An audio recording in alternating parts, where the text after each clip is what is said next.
Alhamdulillah, tahun ini dapat lagi kita bersama-sama dalam program outdoor komuniti Muslim Malaysia Kedah Selatan. Alhamdulillah, kali ini special sikit pasal kita ada tetamu daripada Malaysia iaitu Datuk Seri Tuan Guru Dr. Zulkifli Al-Bakri.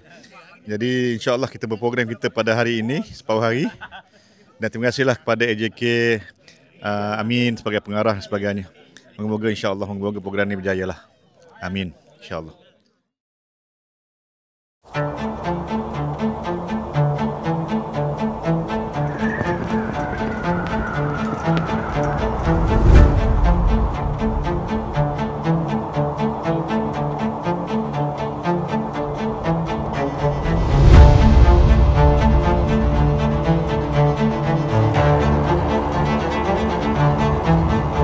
Angin gurun berhembus lembut, mentari pagi menyapa mesra. Tetamu Malaysia hadir disambut, selamat datang, semoga gembira.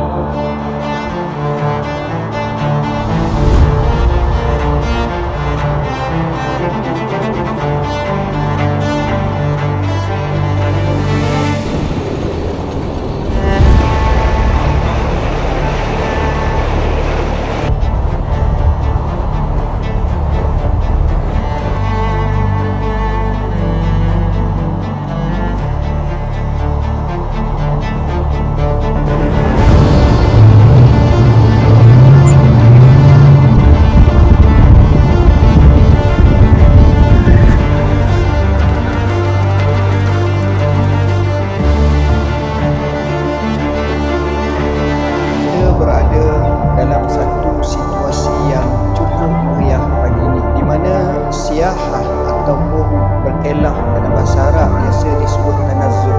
Jadi kita akan cerita macam mana mereka melakukan tanazzul ataupun berehat ini.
Kita kena buang angin sampai 15 ke 12. Depend pada loading kereta dengan tayar. Okey. Jangan terlampau kurang sangatlah. Alat tu apa tu? Alat tu Ini dipanggil deflator. Okey. Tayar deflator. Bila kita buang angin ni, traction dia punya wheel base tu dia lagi lebar. Susah sikit lah dia nak lekat. Cuma kalau kita lekat, kita check tayar pressure dulu. Masuk cost recovery. Sempat pergi promote lah.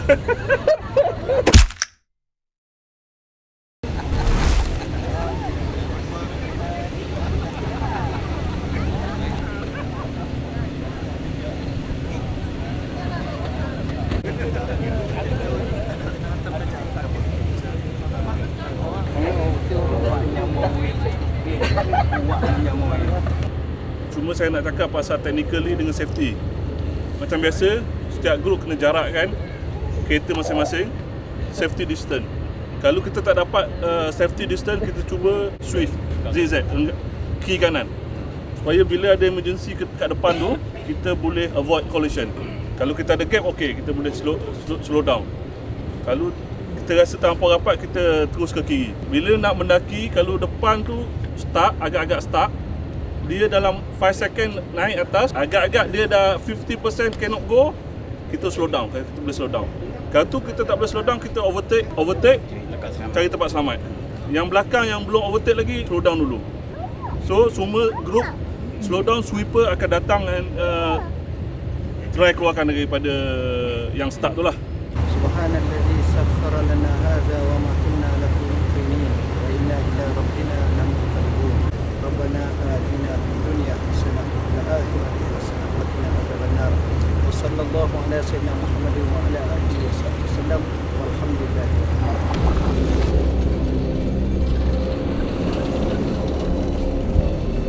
Kalau kita sebut itu orang katakan dia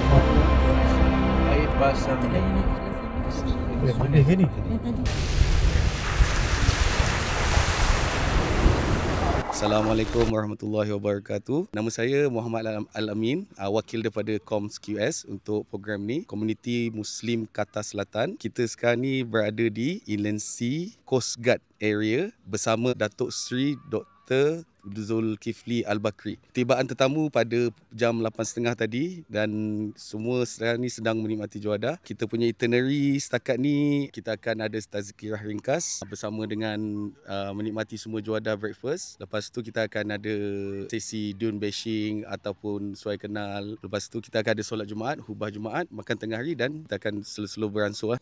Total peserta 90 dewasa dan 52 kanak-kanak dan kenderaan dalam 40 lebih. Sebenarnya asalnya kita buka untuk warga Koms QS, Wakram, Madinah, Barwa, Mesaid. Lepas tu adalah lagi kita campur dengan gabungan Usra, Doha daripada Alcohol semua. Menu special goreng pisang panas. Okey. Mesik dan garing. Kemudian kita ada breakfast tadi, roti canai dengan dal frank. Ini roti canai daripada mana ni? MRA ke apa? Ini kamar, ini rahsia. Oh, secret. Terima kasih. Jemput makan. Okey, terima kasih. Setelah 16 tahun kan bawa orang masuk macam-macam program. Hari ni juragan pula yang kena diuji kereta. Okey, yang berlaku overheat. Lepas tu disedari bila panjat satu bukit, lepas tu dia auto off. Dia tangkap aircon tu, tiba-tiba off. Kereta dengan bantuan kawan kita drive keluar. Family transfer kereta lain. Alhamdulillah lah, selamat lah semua. Tapi happy, kita berjaya kita teruskan program kita ni. Alhamdulillah Haji. Alhamdulillah. InsyaAllah. Okey. Terima kasih Haji. Sama. Bagi siapa yang dah makan boleh settle down. Yang nak ambil makanan boleh teruskan. Yang nak makan sambil-sambil tu pun boleh teruskan. Perempuan dengar tak? Okey. Kita mulakan dengan sedikit pantun. Pagi indah di padang pasir, angin berbisik lembut menyapa. Anak berlari, senyum terukir, menyambut tetamu dengan ceria. Kita ucapkan selamat datang kepada para tetamu yang kita hormati, Datuk Seri Dr. Zulkifli Al-Bakri dan pasukan Muslim Care. Dan kita juga mengucapkan terima kasih dan selamat datang juga kepada yang lain kerana menyertai program kita pada hari ini. Kita ada tim yang telah menguruskan event kita pada hari ini dalam lebih kurang sebulan setengah ke 2 bulan yang lepas. So, bila kita ada tim, so kita nak kena tahulah siapa yang di sebalik tim tu, siapa ketua dia. So, dengan itu saya mempersilakan pengarah program kita pada hari ini, Al-Amin. Kita mempersilakan pengarah program kita, Al-Amin, untuk menyampaikan sepatah dua kata-kata aluan. Assalamualaikum warahmatullahi wabarakatuh. Terutamanya petang pagi ini daripada tetamu kita, Datuk Seri Dr. Zul. Dan semua yang EJK dan semua tetamu yang peserta Terima kasih banyak dapat hadiah pada hari ini. Jadi hari ini kita sikit sebanyak tak banyak sangat aktiviti, just kita ada tazkirah ringkas Lepas tu siapa yang berminat untuk Dune Bash kita akan ada kalau sempat, dan solat Jumaat, lepas tu lunch, lepas tu kita akan habis. Terima kasih banyak pada semua yang membantu usaha keras daripada awal dan sampai ke hari ini. Jadi seterusnya, sebagai pengisian rohani kita pada pagi ini, kita akan mendengar sedikit perkongsian daripada tetamu kita, Datuk Seri Dr. Zulkifli Al-Bakri. Assalamualaikum warahmatullahi wabarakatuh. Alhamdulillahi rabbil alamin wal aqibatu lil muttaqin wala udwana illa 'alal zalimin. Asyhadu an la ilaha illallah wahdahu la syarikalah wa asyhadu anna sayyidana Muhammadan abduhu wa rasuluh, amma ba'd. Alhamdulillah kepada pengurusi majlis, kepada pengurus majlis ini serta urustianya, kepada sahabat-sahabat kami semua yang senior, yang junior dan diaspora Malaysia serta anak-anak yang kami kasihi sekalian. Tak lupa rakan kami Tuan Haji Zulkifli Wahijan, Ustaz Syukri, Ustaz Syafiq dan yang berbahagia Encik Khidir yang sama-sama menyertai program pada hari ini. Pertamanya, apa-apa pun kita lafazkan Alhamdulillah, syukur pada Allah. Dalam bab nikmat ni, tengok orang lebih teruk pada kita. Jangan tengok orang lebih senang, lebih kaya, lebih ni, jadi hilang rasa syukur. Keduanya, tuan-tuan dan puan-puan yang dirahmati Allah, kita berada dalam satu situasi yang cukup meriah pagi ni. Siyahah ataupun berkelah dalam bahasa Arab biasa disebut tanazzuh.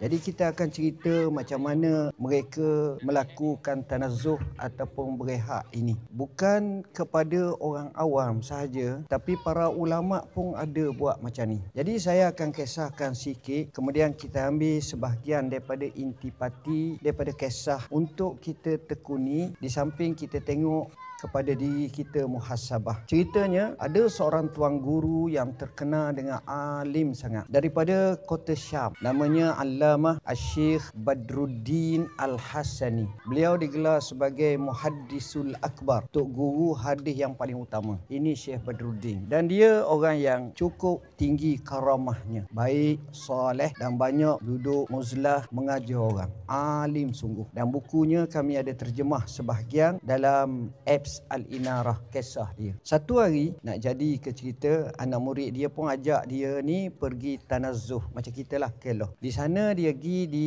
biasa kebun.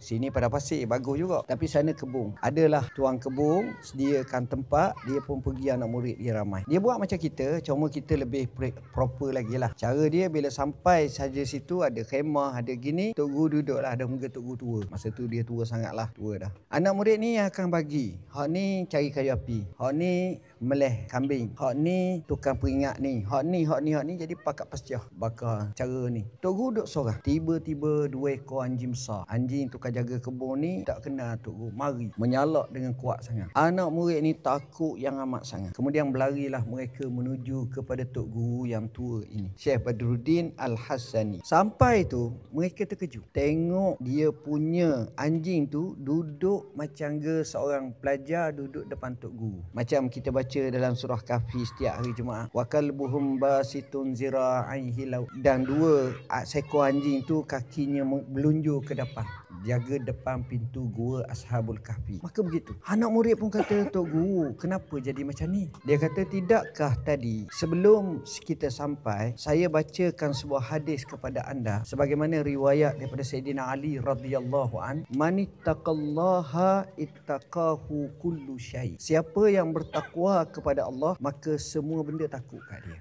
Ini pucanya. Kalimah takwa kepada Allah ni satu benda yang mahal. Sayyidina Ali radhiyallahu an dia sebut takwa ni dengan makna takut kepada Allah. Jadi takwa kepada Allah ni kedudukannya cukup tinggi. Sampai binatang seperti itu pun takut. Allahu Akbar, Allahu Akbar. La ilaha illallah.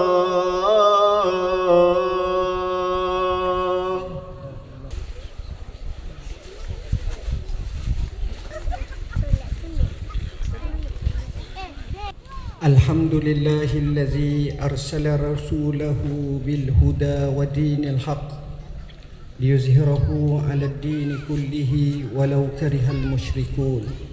Fa ya ibadallah, usikum ونفسي الخاطئة المذنبة بتقوى الله تعالى وأحثكم على طاعته وتزودوا فإن خير الزاد التقوى واتقوا الله لعلكم تفلحون. Takwa itu terangkum padanya 4 perkara. Pertama, merasa takut dan gerung kepada Allah yang maha mulia lagi maha perkasa. Kedua, beramal dengan apa yang terkandung dalam Al-Quran yang diturunkan kepada Nabi-Nya sallallahu alaihi wasallam. Ketiga, redha dengan rezeki Allah sekalipun sedikit. Dan yang terakhir, hendaklah seseorang itu membawa bekalan dengan amalan saleh sebanyak-banyaknya untuk hari akhirat kelak. Hari yang dinyatakan Allah, yauma la yanfa'u malun wala banun illa man atallaha biqalbin salim. Hari yang tak mungkin memberi manfaat oleh harta benda dan anak pinak, hanya yang datang menghadap Allah dengan hati yang sejahtera. Sidang Jumaat yang dirahmati Allah, khutbah kita pada hari ini ditajukkan dengan jadilah kamu hidup di dunia ini seperti orang asing atau orang yang sedang bermusafir. Tuan-tuan dan puan-puan yang dirahmati Allah, apakah maksud hadis ini bahawa kita mesti berhijrah atau menjadi orang asing di bumi Qatar sebagai contoh? Atau kita kena pergi ke mana-mana negara, kita meninggalkan negara kita untuk menjadi orang asing? Atau untuk kita bermusafir dari satu tempat ke satu tempat sebagai menjunjung hadis Nabi sallallahu alaihi wasallam ini? Jawapannya tidak. Kerana Nabi menganggap dunia ini sebagai pentas perjalanan seseorang itu. Justru maksud di sini, maksudnya ialah apabila kita menjadi orang asing, apabila kita menjadi orang musafir, pertama kita akan ingat tempat destinasi kita. Sekaya mana, sehebat mana kita pun, kita akan kembali ke negeri kita. Kita akan ingin berada di negeri kita. Kenapa? Kerana itulah lumrah dan fitrah. Hubbul watan, kasihkan watan dan tanah air, telah menjadi kebiasaan dan kelaziman kepada manusia. Keduanya, apabila disebut menjadi orang yang asing, dengan maksud bahawa apabila seseorang itu menjadi orang asing, apa yang dia nak? Nombor satu, dia mahu kerjanya itu menghasilkan laba yang banyak. Dia nak akan kumpul sebanyak mungkin supaya apabila dia kembali ke halamannya, ke kampungnya, sama ada dia tua atau dia penceng atau dia berhenti, dia boleh meneruskan sisa-sisa kehidupan dengan tenang dan dengan senang. Tidaklah fikir lagi untuk cari double kerja di tempat-tempat yang lain. Tapi dia memadai dengan apa yang dia ada itu, maka dia akan ambil sesungguh-sungguhnya masa yang ada ini untuk dia raih laba yang banyak. Maka begitulah kehidupan manusia di dunia. Kerana dunia ini adalah mazra'atul akhirah, iaitu ladang kepada akhirat. Kita Allahu Akbar. Bismillahirrahmanirrahim. Wal 'asr innal insana lafi khusr illa alladhina amanu wa 'amilus solihat وتواصوا بالحق وتواصوا بالصبر. الله أكبر.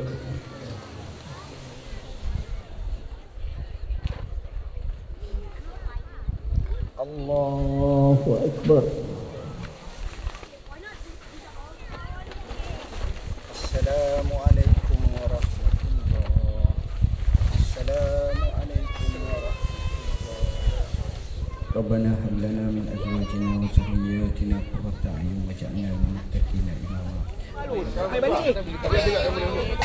Kameraman sini.